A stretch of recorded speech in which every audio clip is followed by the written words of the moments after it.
ओम नमो भगवते वासुदेवाय।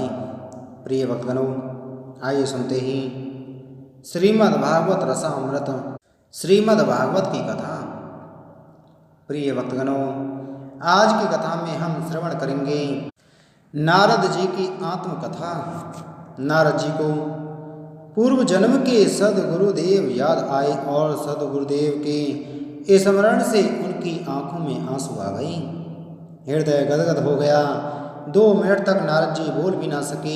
फिर कहने लगे, अपने गुरुदेव का उपकार मैं नहीं भूल सकूंगा। गुरुदेव ने मुझे प्रभु का रंग लगाया। उन्होंने मुझे प्रभु के रास्ते की ओर मोड़ दिया। गुरुदेव ने मेरे विकारों व वासना का नाश किया। मैं तो साधारण दासी पुत्र था। मेरे गुरुदेव ने मुझ पर कृपा की। व्यास महर्षि ने कहा, महाराज, अपने पूर्व जन्म की कथा सुनाइए। आपको भक्ति का रंग कैसे लगा? आपके पाप कैसे नष्ट हो गए? मरने के बाद पूर्व जन्म तो याद नहीं आता। अत्यंत विस्मरण को ही मरण कहते हैं। आपको पूर्व जन्म याद आता है, इसका कारण क्या है? पूर्व जन्म के आपके सदगुरुदेव कहाँ हैं? अब नारद जी व्यास महर्षि को पूर्व जन्म की कथा सुनाते हैं। पूर्व जन्म में मैं एक दासी पुत्र था। जब बहुत छोटा था तभी मेरे पिताजी की मृत्यु हो गई। पिता की याद मुझे नहीं है, अपनी विधवा माँ की याद मुझे आती है। पिताजी की मृत्यु के बाद मेरी माता एक ब्राह्मण के घर में दासी का काम करने लगी। दासी का पुत्र मैं उस ब्राह्मण के घर पर बड़ा हुआ। मेरी माता को सारा दिन काम करना पड़ता था। कपड़े धोना, बर्तन मांजना आदि काम मेरी माँ ही करती थी। मैं अपनी माता के पीछे पीछे फिरता रहता था। अपनी माता को प्रत्येक काम में सहायता भी देता था। इससे मेरी माता प्रसन्न भी होती थी। वह मुझे बहुत प्रेम करती, लाड़ लड़ाती, बड़े प्यार से दुलार करती थी। मैं एक ही पुत्र था, इससे माँ का बहुत प्यारा था। माता को मुझसे बहुत आशा आकांक्षा थी। वह सोचती थी कि लड़का बड़ा होगा, नौकरी करेगा, उसका विवाह होगा, उसकी बहू आएगी और मैं सुखी हो जाऊंगी। 10 साल का हुआ पर मैं उस समय भीलों के लड़कों के साथ ही खेलता रहता था। सांसारिक सुखों में मैं फंसा हुआ था। उस समय कुछ भजनानंदी साधु घूमते घूमते हमारे गांव में आए थे। गांव के लोगों ने उनसे बहुत आग्रह किया। उन्होंने संतों से प्रार्थना करके कहा, आप 2-4 मास इधर रहिए और अपनी भक्ति का लाभ हमें दीजिए। प्रार्थना स्वीकार कर संतगण हमारे गांव में 4 मास तक रहे। गांव के लोगों ने उनकी सेवा की व्यवस्था की। मुझे संतों के पास जाने की गृह स्वामी की आज्ञा मिली। मुझे संतों के पास भी ले गए और कहने लगी, यह एक गरीब विधवा का पुत्र है। आपकी सेवा में इसे देता हूँ। आपके लिए पुष्प, तुलसी आदि ला दिया करेगा। आप जो कहेंगे वह यही करेगा। यह बहुत ही गरीब है। तो इस प्रकार संतों के भोजन के बाद मुझे भी वहाँ प्रसाद मिलने लगा। सच्चे संतों के दर्शन दुर्लभ हैं। कभी किसी को संत के दर्शन हो भी जाएं तो सेवा अति दुर्लभ है। कदाचित किसी को संतों की सेवा का लाभ भी मिल जाए, पर संपूर्ण श्रद्धा पाना बहुत ही कठिन है। जिसे 24 घंटे संतों की सेवा में रहना पड़ता है, उसे संत के दोष भी दिख पड़ते हैं। निर्दोष तो एकमात्र परमात्मा है, जो मल मूत्र से भरे शरीर में रहता है। वह कोई ना कोई भूल तो करता ही है। संत में एक आध दोष होगा, साथ साथ उसमें अनेक सद्गुण भी होंगे। दोष भक्ति से दूर होते हैं। तन और मन मल के आधार पर टिकते हैं। मन अत्यंत शुद्ध हो तभी भगवान में मिल पाता है। मन मैला है, इससे ही शरीर जीवन है। संत में भी एकाध दोष होता है। भगवान की संतों के हाथों से कुछ काम करने की इच्छा होती है। संत पूर्ण निर्दोष होंगे तो कुछ नहीं कर सकेंगे। पूर्ण निर्दोष होकर वे ईश्वर से अलग नहीं रह सकते। जीव मात्र में कोई ना कोई दोष होता ही है। 24 घंटे संतों की सेवा में रहने वाले को संतों के दोष भी दिख पड़ते हैं। इससे संतों में उनकी संपूर्ण श्रद्धा नहीं होती है।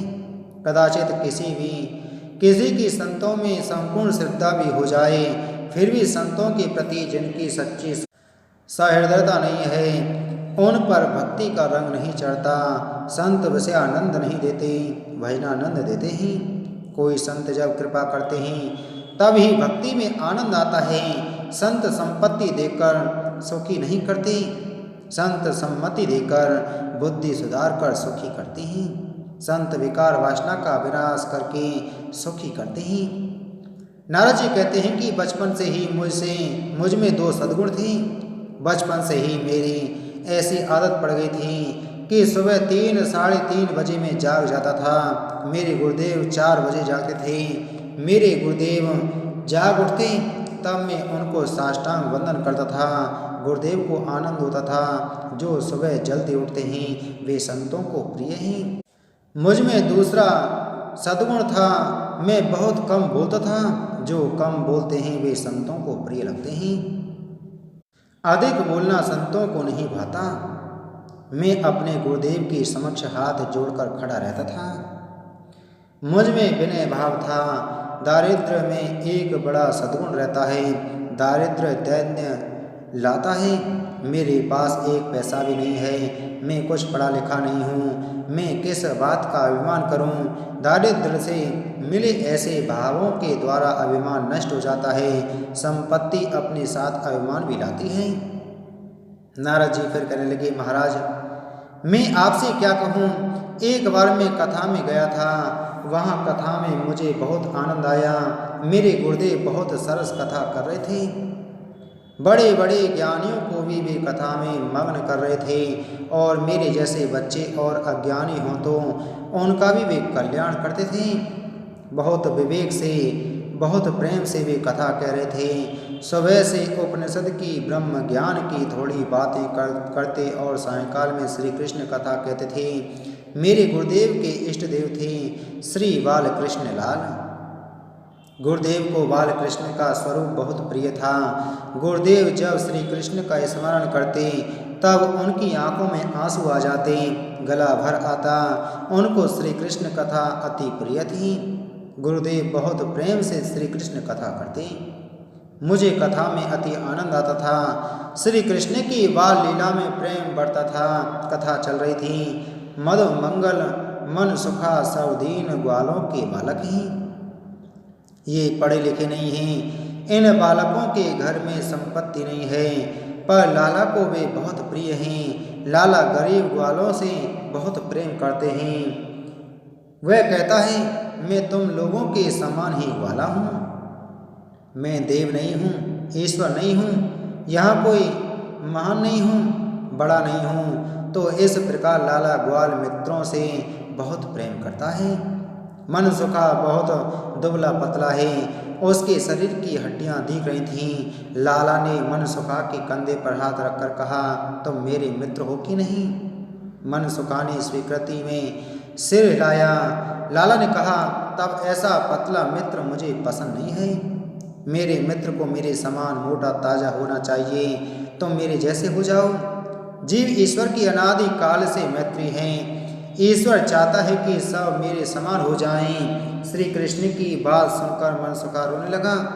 उसने कन्हैया से कहा, तुम तो राजा के लड़के हो। तुम्हारी माँ तुम्हें रोज माखन मलाई खिलाती होगी, इससे तुम मोटे हो गए हो। मैंने कभी माखन नहीं खाया। मेरी माँ मुझे दूध भी नहीं देती। मैं बहुत गरीब हूँ, इससे मेरी माँ मुझे छाछ देती है। लाला, मेरे जैसे गरीब को कौन माखन खिलाएगा। मुझे कोई माखन खिलाए तो मैं भी मोटा हो सकता हूँ। मन सुखा की बात लाला ने ध्यान में रख ली। लाला मन सुखा को समझा रहा है, तुम रोना नहीं, कल से मैं तुम्हें रोज माखन खिलाऊंगा। लोग भले ही मुझे माखन चोर कहें, लोग लाला को माखन चोर कहते हैं। लाला ने माखन की चोरी तो की, पर सब माखन मित्रों को खिला दिया। मित्रों के लिए वह माखन चोर बना। आपको कोई माखन चोर कहे तो क्या वह आपको पसंद होगा। लाला को लोग माखन चोर कहकर पुकारते हैं, पर लाला को बुरा नहीं लगता।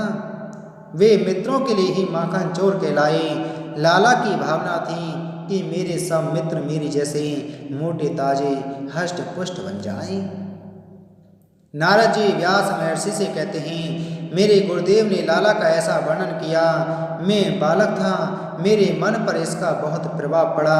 मुझे कथा में अतिशय आनंद आ रहा था। परमात्मा बालकों से प्रेम करते हैं। प्रभु के दरबार में बालक को तुरंत प्रवेश मिलता है। जिसका हृदय बालक के समान निर्दोष निर्विकार है, वह परमात्मा को बहुत प्रिय है। गुरुदेव इस तरह कथा करते थे। मुझे कथा में ऐसा आनंद आने लगा कि मेरे खेल कूद सब बंद हो गए। इसके बाद में कभी खेलने नहीं गया। कथा में बहुत आनंद आने लगा। श्री कृष्ण कथा ऐसी मधुर है, बालकों को आनंद आता है, युवकों को आनंद आता है, साधु संतों को आनंद आता है, नास्तिकों को भी आनंद आता है। नास्तिक कथा सुनता है तो उसमें भी श्री कृष्ण प्रेम जागता है। मैं रोज कथा में जाने लगा। कभी कभी गुरुदेव मुझे देखते हैं। संतों की आंखों में सदैव प्रेम भरा रहता है। संत जिसे प्रेम से देखते हैं, जिसे प्रेम से स्पर्श करते हैं, उसका कल्याण होता है। श्री गौरांग महाप्रभु जी के चरित्र का एक प्रसंग है। एक काजी था, वैष्णव भक्त कीर्तन करते तब वह उसे नापसंद करता था। वह चाबुक से भक्तों को मारता था। श्री महाप्रभु जी ने यह बात सुनी। महाप्रभु जी ने निश्चय किया, जो मेरे वैष्णवों को मारता है उसके आंगन में जाकर ही आज कीर्तन करूंगा। वैष्णवों ने मना किया, कहा कि वह जीव योग्य नहीं है, वह आपका अपमान करेगा। पर महाप्रभु जी तो हरे कृष्ण कृष्ण कृष्ण हरे हरे कीर्तन करते करते काजी के आंगन में जा पहुँचे। वह पापी जीव उन्हें मारने के लिए दौड़ा। जैसे ही वह मारने के लिए पास आया, वैसे ही प्रेमावतार चैतन्य महाप्रभु जी ने उसे गले लगा लिया और उनका स्पर्श पाकर काजी को भक्ति का रंग लग गया। उसका हृदय द्रवित हो गया। वह भी पागल होकर हरे कृष्ण गाने लगा।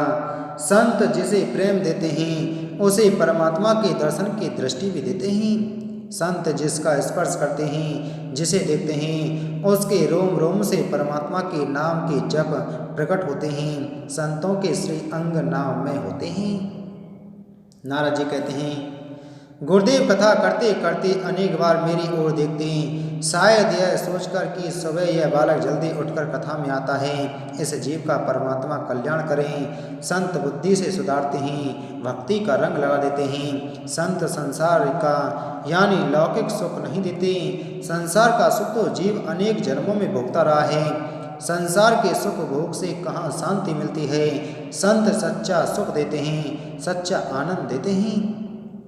एक दिन गुरुदेव ने मुझ पर कृपा की, इसकी मुझे याद आ रही है। उत्सव का दिन था, अनेक साधु महात्मा पधारे थे। सुबह से ही मैं उनकी सेवा कर रहा था। दोपहर को 2 बजे साधुओं के भोजन के बाद मैं पत्तलें उठाने के लिए गया, तब गुरुदेव वहीं विराज रहे थे। संत का प्रेम शुद्ध होता है, संसार का प्रेम स्वार्थपूर्ण होता है। जिसे परमात्मा मिले हैं उसे प्रभु के अतिरिक्त दूसरा कोई स्वार्थ नहीं होता। जिसे परमात्मा की अनुभूति होती है वह निस्वार्थ भाव से प्रेम करता है। संत की आंखों से सदैव प्रेम झलकता रहता है। गुरुदेव की दृष्टि मुझ पर पड़ी और उन्होंने पूछा, बेटा तुमने खाना खाया? मुझे बहुत भूख थी, मैं बहुत थक गया था। मेरे जैसे गरीब को कौन जल्दी से खाना देता। गुरुजी का अपने प्रति प्रेम भाव देखकर मेरा हृदय द्रवित हुआ। मेरी आंखों से आंसू आ गए। मैं सोचने लगा कि मेरे गुरुदेव मेरी बहुत संभाल रखते हैं, मेरे प्रति उनका कैसा प्रेम है। हाथ जोड़कर मैं खड़ा रहा और कहने लगा, अभी मैं संतों की सेवा करूंगा, फिर प्रसादी लूंगा। गुरुदेव को मालूम हुआ कि इस बालक को किसी ने खाना नहीं दिया। सुबह 2 बजे यह उठता है, सारा दिन सेवा करता है, रोज कथा सुनता है। इस जीव का परमात्मा कल्याण करेंगे। इस जीव को भक्ति का रंग लग जाए, इसका मन शुद्ध हो जाए। गुरुदेव को दया आ गई। मुझसे उन्होंने कहा, बेटा मेरे पत्तल में थोड़ा मेरा जूठन भोजन पड़ा है, वही तो खा ले, जा। मेरे गुरुदेव का ऐसा नियम था कि वे बाल कृष्ण लाल को अर्पण किए बिना पानी भी नहीं पीते थे। यह भगवान का प्रसाद था। मेरे गुरुजी खा गए थे, उन्होंने वही प्रसाद कृपा करके मुझे दिया।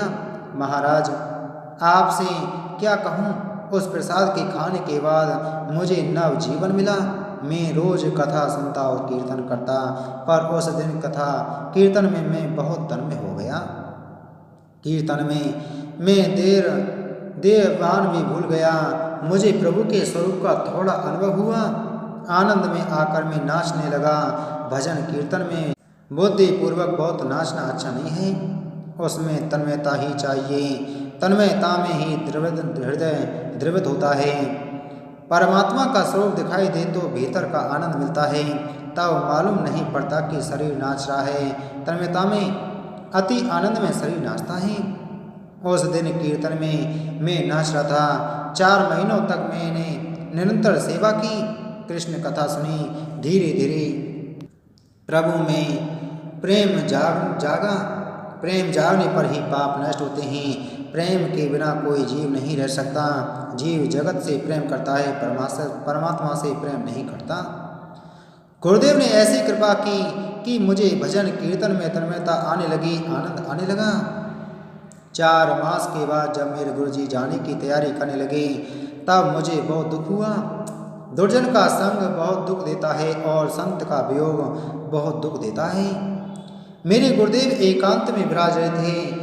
तब मैंने जाकर साष्टांग प्रणाम किया और हाथ जोड़कर प्रार्थना की। आपने मुझे बोध दिया, आपने मुझे प्रतीति करवाई कि सच्चा सुख क्या है। अब आप मेरा त्याग ना करिए, मैं आपकी सेवा करूँगा, मुझे अपने साथ ले चलिए। मेरे गुरुदेव ज्ञानी थे, विधाता के लेख से वे पढ़ लेते थे। मुझे सामने देखकर उन्होंने मुझसे कहा, बेटा हम तो ले जाएं, हमें क्या हर्ज, पर तुम्हारी माता बहुत दुखी हो जाएगी। बेटा हमें ऐसा दिख रहा है कि अपनी माता के ऋणानुबंधित तुम पुत्र तुम हो। माता का ऋण तुम पर है, तुम उसके एकमात्र पुत्र हो। तुम माता की सेवा करो। माता की सेवा भगवान की भक्ति ही है। तुम्हें घर में रहकर भक्ति करनी चाहिए। मैंने गुरुदेव से हाथ जोड़कर प्रार्थना की कि आपने कथा में एक बार कहा था कि आत्मा का संबंध परमात्मा के साथ है, देह का संबंध माता पिता भाई बहन के साथ है। देह धर्म से आत्म धर्म श्रेष्ठ है। जीव ईश्वर का अंश है।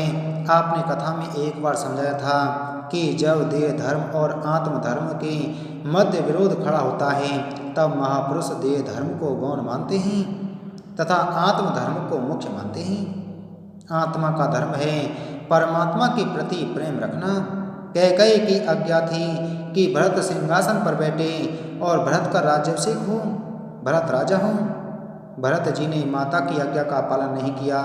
भरत जी ने तो कैकेयी का तिरस्कार किया। उन्होंने अपनी माता से कहा कि वरदान मांगते समय तुम्हारी जीभ सड़ क्यों नहीं गई। कैकेयी, मेरे मन में ऐसा आता है कि मैं तुम्हें मार डालूं, पर मैं क्या करूं। मेरे राम तुम्हें माँ कहकर पुकारते हैं, इससे ही मैं तुम्हें नहीं मार सकता।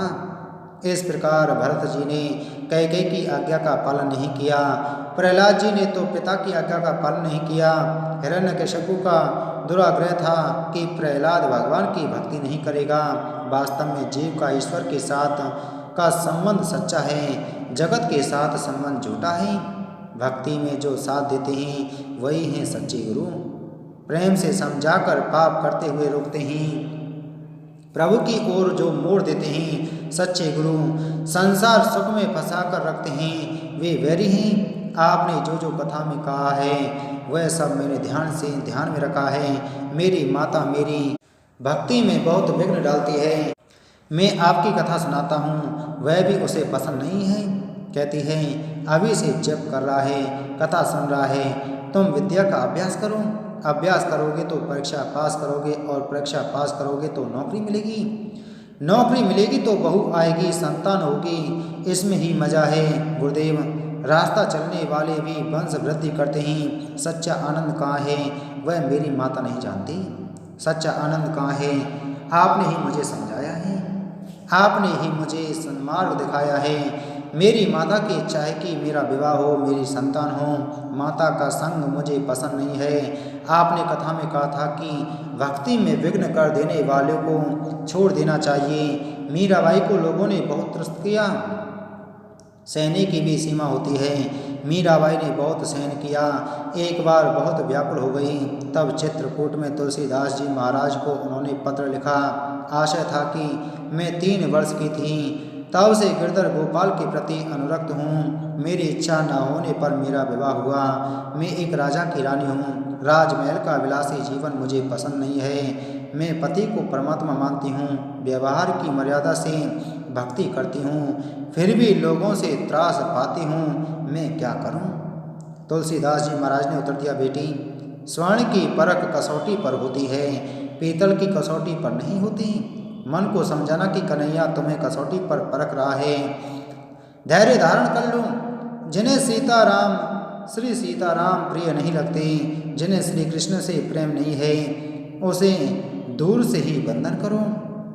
वैष्णव वैर नहीं रखते, उपेक्षा करते हैं। जाके प्रिय ना राम वैदेही, तजिए ताहि कोटि वैरिसम, यद्यपि परम स्नेही। जिन्हें श्री सीताराम प्रिय नहीं है, जिन्हें श्री राम से प्रेम नहीं है, उनका संग छोड़ दो।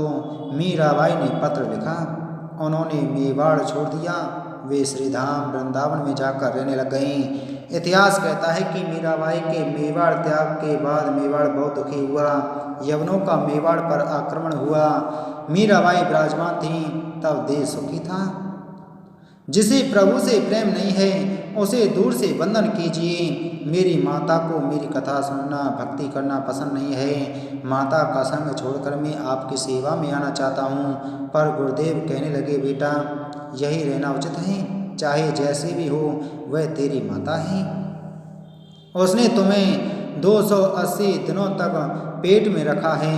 माता का प्रेम और उपकार भूलना नहीं। बेटा, माता की भक्ति जो करता है वह भगवान को प्रिय है। माता ने तन दिया है, हाँ, माता ने मन नहीं दिया है।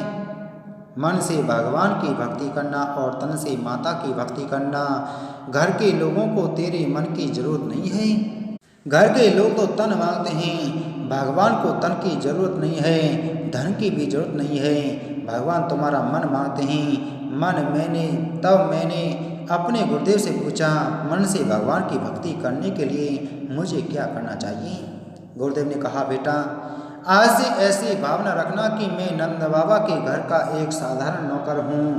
मेरे मालिक जब गायों के पीछे चलते हैं तब पाँव में जूते तक नहीं पहनते, वे नंगे पाँव चलते हैं। मेरे बाल कृष्ण को कष्ट ना हो, इसलिए मैं रास्ते से बिखरे कांटे कंकड़ बीन कर फेंक देता हूँ और रास्ता साफ कर लेता हूँ। मेरे बाल कृष्ण श्रीधाम वृंदावन में यमुना जी के तट पर मित्रों के साथ भोजन में बैठे हैं। मैं लाला के लिए सरस द्राक्षा अंगूर लेकर जाता हूँ। मैं बाल कृष्ण के मुख में अंगूर रख देता हूँ और कन्हैया धीरे धीरे उन्हें खाता है। मैं दर्शन करता हूँ। इस तरह दर्शन करोगे तो समाधि लग जाएगी। नाक पकड़ना नहीं, प्राणायाम करना नहीं। प्राणायाम करने से मन स्थिर रहता है, पर प्राणायाम के छूटने पर मन फिर चंचल हो जाता है। वैष्णव भाव से मन को भगवान के धाम में, भगवान की लीला में लगाते हैं। भक्ति में भाव का महत्व अधिक है। मुझे अपने गुरुदेव की आज्ञा थी कि हरे कृष्ण महामंत्र के 32 लाख जप करना। इस महामंत्र के 32 अक्षर हैं। हरे कृष्ण और राम परमात्मा के 3 नाम अति दिव्य हैं। हरि नाम के जप से पाप नष्ट होते हैं। श्री कृष्ण प्रेम से कहकर लाला को कहना कि मेरे मन को आप प्रेम से खींच लीजिए। मेरा मन अकारण संसार में भटकता है, अपने मन को मैं संभाल कर नहीं रख पाता। मेरे मन को आप आकर्षण कीजिए।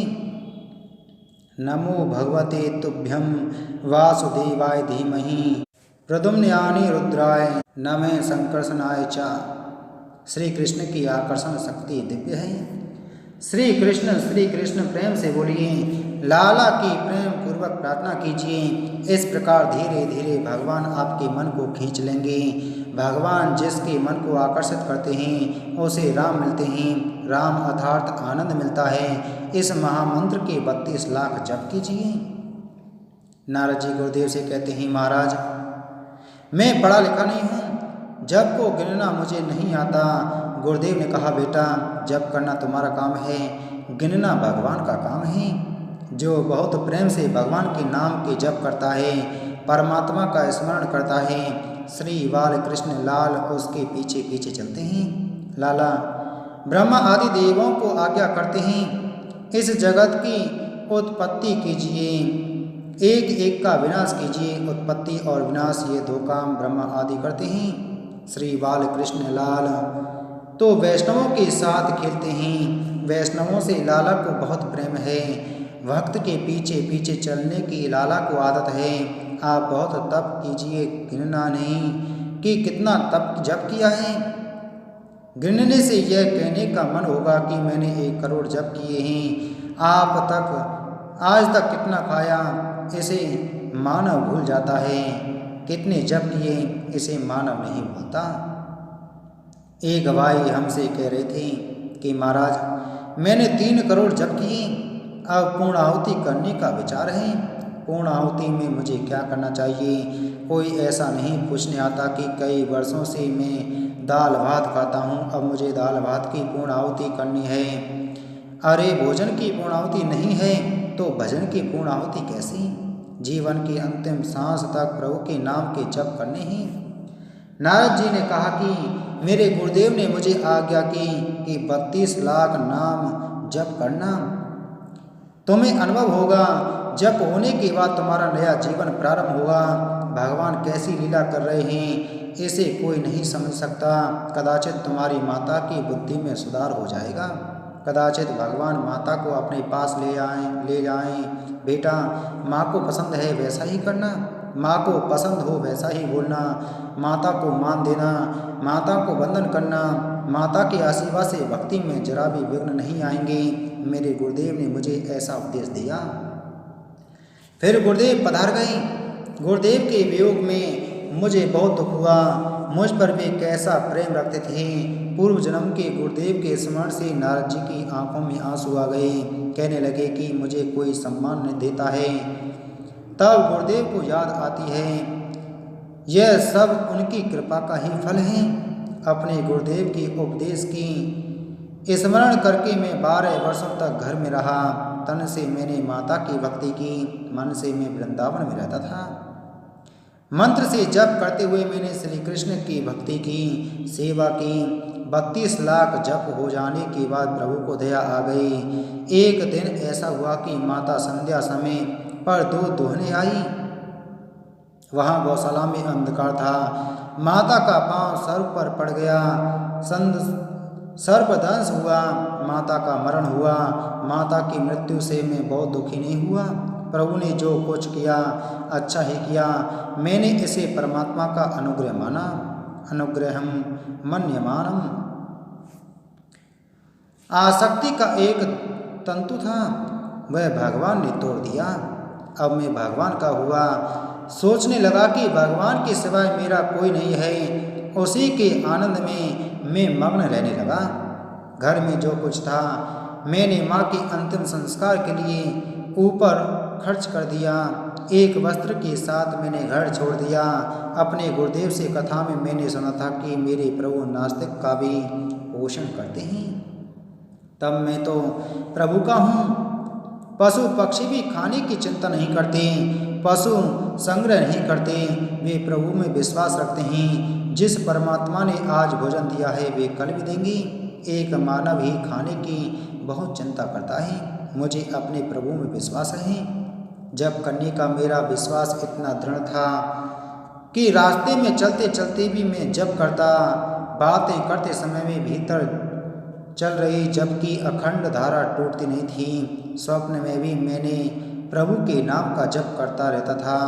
परमात्मा के नाम में जो तन्मय होते हैं वे एक दिन परमात्मा के स्वरूप को प्राप्त कर लेते हैं। निरंतर जप करने वाला ही तन्मय हो सकता है। प्रभु के नाम में मेरी तन्मयता हो गई थी। 12 वर्ष में मैंने अनेक तीर्थों का भ्रमण किया। मुझे ठीक से याद है कि मैंने कभी मांगने नहीं गया।